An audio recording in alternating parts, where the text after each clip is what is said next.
The judge ruled that our decision to advise that a charge of rape should be instituted against the commissioner is irrational.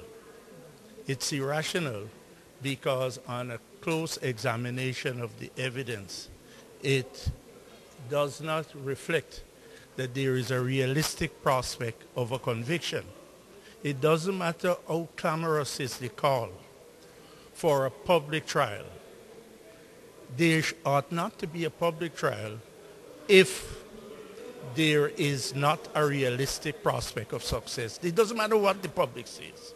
That was the attorney for Henry Greene, Neil Boston, during an interaction with the media after the hearing in the High Court. Boston is of the view that the DPP's advice was not made based on evidence. And we think the DPP did not analyze the evidence. The DPP was not, advice did not base on legal principle. She was more concerned with the view of John Public because this man is Commissioner of Police.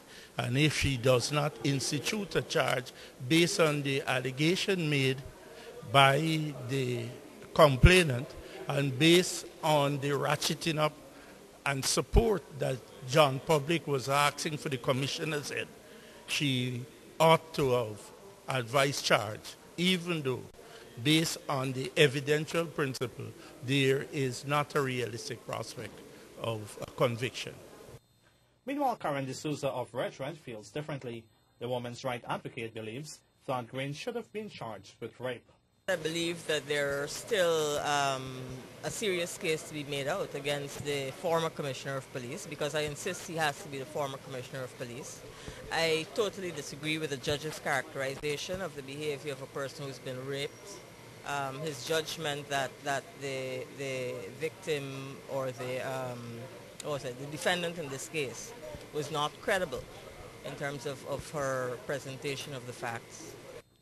The ruling by Chief Justice Ian Chang will see the case against the police commissioner thrown out. The top cop was accused of raping a woman in a city hotel.